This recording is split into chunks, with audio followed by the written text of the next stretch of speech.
Angle between two planes. अब देखिए दो प्लेन के बीच में हमको एंगल निकालना है, ठीक है।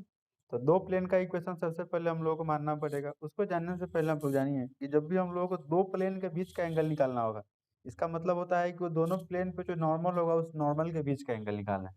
जस्ट आपको फिर पढ़ाएंगे, उसमें तो मिलेगा टेंजेंट और नॉर्मल में। वैसे मान लीजिए कि अगर दो कर्व है, अगर दोनों कर्व के बीच में एंगल निकालना होता है, ये ऐसे एंगल नहीं निकलता है, ठीक है। इस पर टेंजेंट ड्रॉ करते हैं और फिर इस कर्व पर भी टेंजेंट ड्रॉ करेंगे। ये मान लीजिए कि T1 हो गया, ये T2 हो गया, तो ये दोनों टेंजेंट के बीच में जो एंगल होता है ना, वही एंगल ये दोनों कर्व के बीच का एंगल माना जाता है। कहने का मतलब कि अगर दो कर्व के बीच का एंगल निकालना हो तो हम ये दोनों कर्व के टेंजेंट के बीच का एंगल निकालते हैं। वैसे ही हम लोग को दो प्लेन के बीच का एंगल निकालना है। दो प्लेन का बीच का एंगल निकालने के लिए हम लोग कैसे निकालते हैं, तो दोनों प्लेन पे जो नॉर्मल होता है, जैसे मान लीजिए कि ये एक प्लेन हो गया और ये एक प्लेन हो गया, ठीक है। तो इस पे मान लीजिए कि ये कोई नॉर्मल है और इस पे मान लीजिए कि ये कोई नॉर्मल है। ये दोनों नॉर्मल के बीच में जो एंगल होगा उसी एंगल को हम लोग कहेंगे ये दोनों प्लेन के बीच का एंगल। मतलब जब भी आपसे पूछा जाए कि दो प्लेन के बीच का एंगल निकालना है, तो आपको समझना है कि दोनों पे जो नॉर्मल होगा वो दोनों नॉर्मल के बीच का एंगल निकालना है। ऑब्जेक्टिव में पूछ सकता है, ठीक है। दो कर्व के बीच का एंगल निकालना है, मतलब वो दोनों के टेंजेंट के बीच का एंगल निकालना है। डैश देकर लिखिएगा the angle between two planes, इस बात को लिख भी दे रहे हैं। The angle between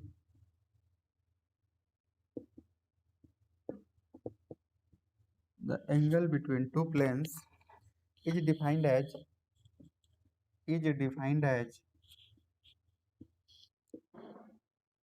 the angle, ये बिटवीन शॉर्ट में लिखती है, the angle between their normals, दोनों के नॉर्मल के बीच के एंगल को हम लोग कहते हैं दोनों प्लेन के बीच का एंगल, ठीक है। इफ शॉर्ट कर दे कि लॉन्ग कर दे, शॉर्ट कर दे रहे हैं, ठीक है। If vector n1 and vector n2 are normals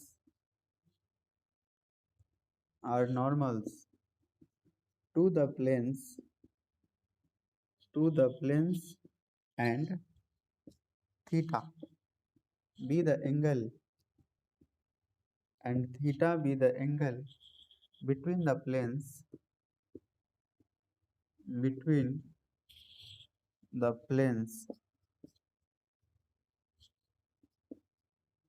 then theta is the angle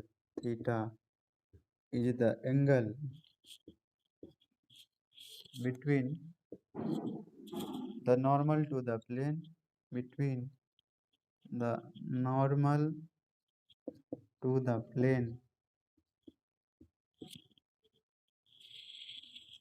drawn from some common points,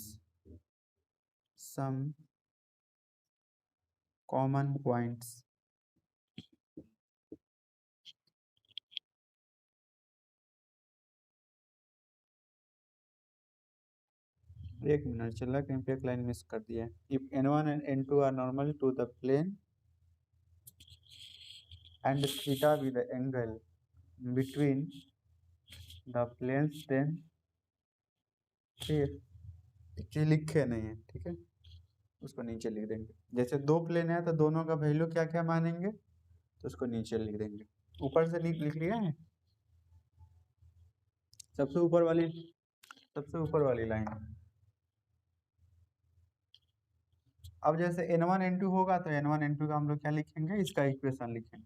तो आप लोग को ये पता है कि प्लेन का इक्वेशन बोलिए तो कैसे मानते हैं, नॉर्मल फॉर्म में, vector r dot vector n1 बराबर d1 and vector r dot vector n2 बराबर d2, वेयर कर लीजिएगा।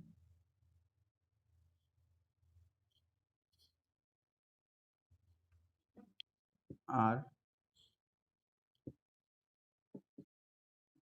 टू प्लेन्स, हाँ नीचे से लिखने के बाद ये वाला हमको यहाँ लिखना चाहिए था, यहाँ पे लिखे नहीं है, यहाँ नहीं लिखा था बाद में। आपको तो समझना है कि दो इक्वेशन है, तो दो इक्वेशन कहीं लिख दिए, ऊपर लिख दिए, बाद में लिख दिए।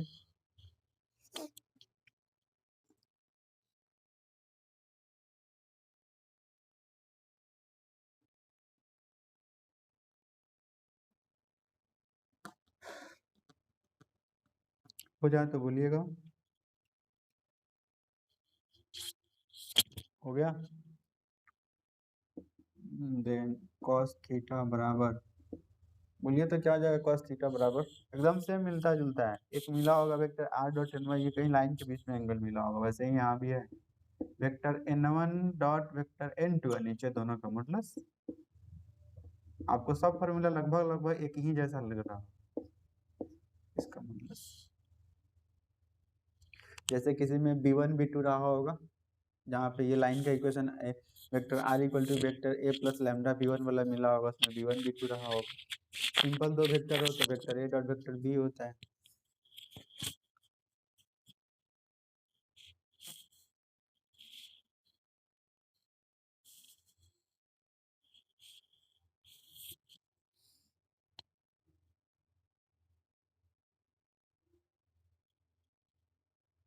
हो गया।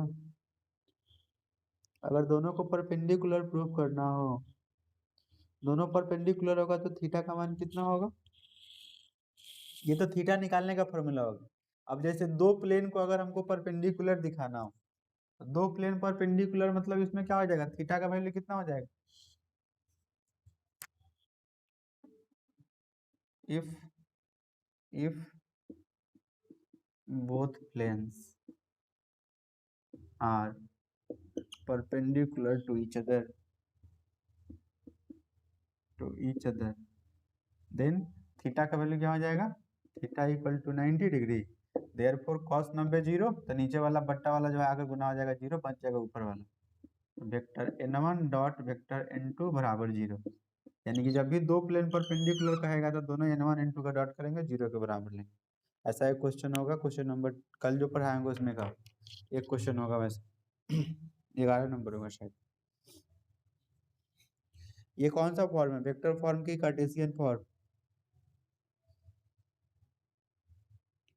अब कार्टेशियन फॉर्म में बताइए प्लेन का इक्वेशन क्या मानते हैं, दो प्लेन का इक्वेशन कार्टेशियन फॉर्म में कल भी पढ़ाया था वैसा equation of the plane through the intersection of two given planes, उस वाले में दो दो दो क्या माने थे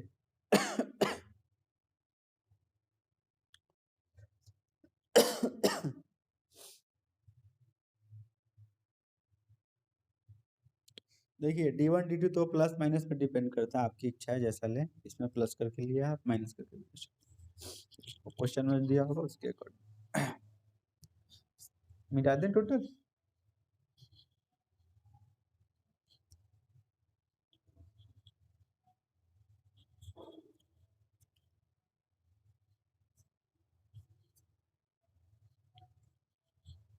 Cartesian form,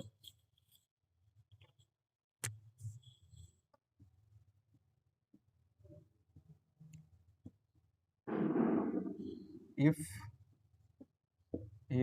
a1x plus b1y plus c1z plus d1 बराबर 0 and a2x plus b2y plus c2z plus d2 equal to 0 are two planes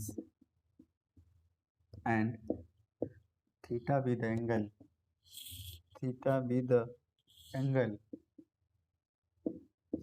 between them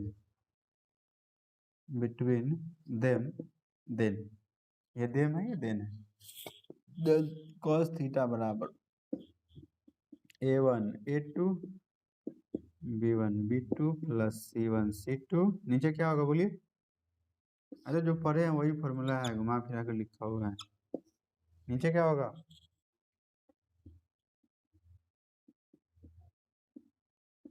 यही फॉर्मूला आप तो नहीं पढ़े हैं, बड़का एबीसीडी का जगह पर छोटका एबीसीडी करके नहीं पढ़े हैं। अभी इसमें एबीसीडी कैपिटल लिखे हैं, ऐसा फॉर्मूला लिखे होगा पहले, जहाँ स्मॉल रहा होगा सिचुएशन।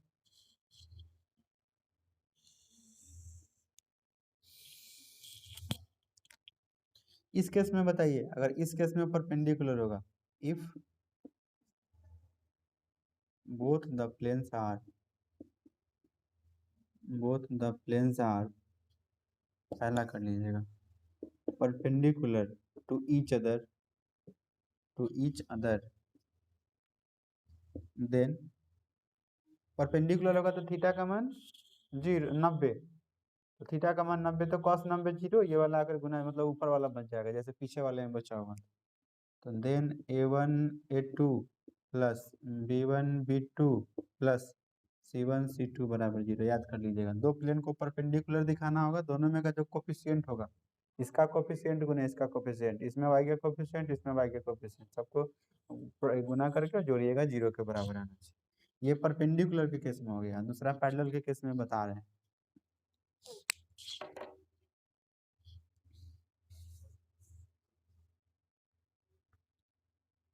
सबका हो गया।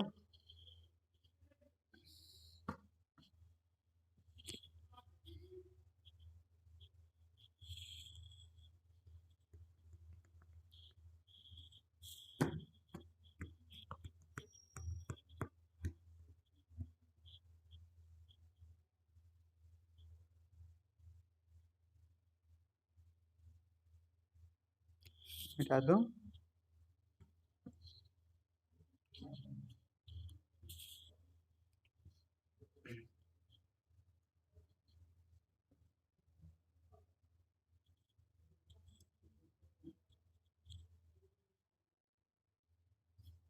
चलिए हो जाते इसी में। दूसरा कर लीजिएगा, जो परपेंडिकुलर लिखे हैं इसको पैरेलल कर लीजिए, कंडीशन बदल जाएगा, हमको दोबारा नहीं लिखना पड़ेगा।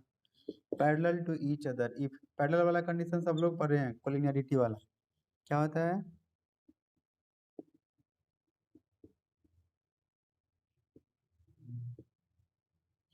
हो गया।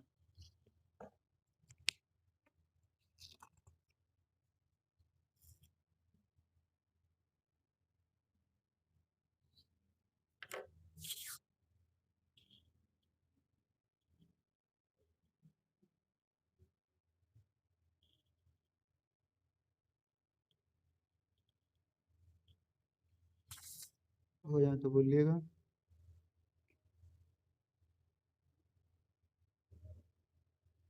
सबका साजिद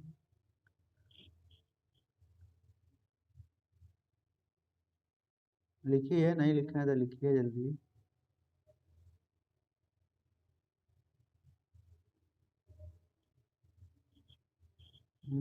अविनाश नहीं होगा, कहीं विक्रम नहीं होगा, आशीष तो गायब ही है, करने वाले को करने दीजिए।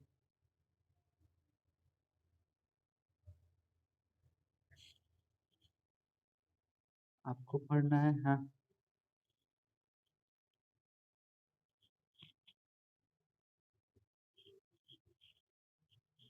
क्या चीज,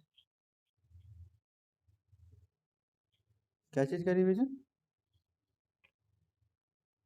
अरे बिना पढ़ाए रिवीजन नहीं होता है, ये कहाँ का दिमाग लगा रहे हैं? हाँ,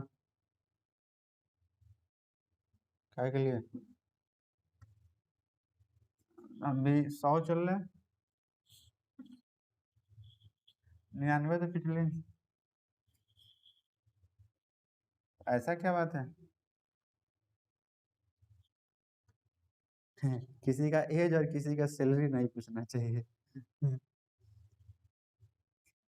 अच्छा, चलिए चलिए कोई बात नहीं। हाँ, अरे हम मैसेज कर देंगे आपको, चलिए ये सब हल्ला कर देगा तब। हाँ, देखिए क्या लिखाना था, distance of a point from plane. क्या बात है, पढ़ाई छोड़कर डिस्कनेक्ट हो रहा है? डिस्टेंस ऑफ ए पॉइंट, हाँ लास्ट टॉपिक है, नहीं लास्ट नहीं, एक और होगा। Distance of a point from a plane, of a point from a plane. Topic ध्यान से समझिएगा, ठीक है? एक क्वेश्चन इसमें से आने का 100% गारंटी समझिए। एक क्वेश्चन सीबीएसई बोर्ड के लिए, बिहार बोर्ड में तो आता नहीं भी आता, सीबीएसई बोर्ड में 100% आता है। डिस्टेंस ऑफ ए पॉइंट, किसी पॉइंट का डिस्टेंस कहाँ से, किसी प्लेन से, ठीक है। लंबा चौड़ा लिखाते नहीं है, शॉर्ट में लिखा देते हैं, बस आपको फॉर्मूला याद कर लेना। प्लेन देन परपेंडिकुलर डिस्टेंस, देखिए जैसे ये कोई प्लेन हो गया,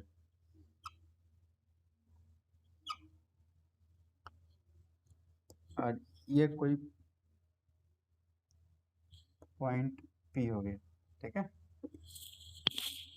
ये कोई प्लेन हो गया, ये कोई पॉइंट पी हो गया, इसमें तो कुछ ज्यादा गड़बड़ी है नहीं।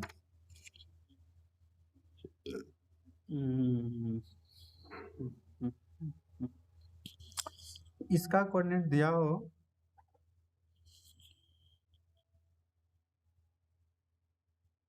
x1 y1 z1, x1 y1 z1, ठीक है।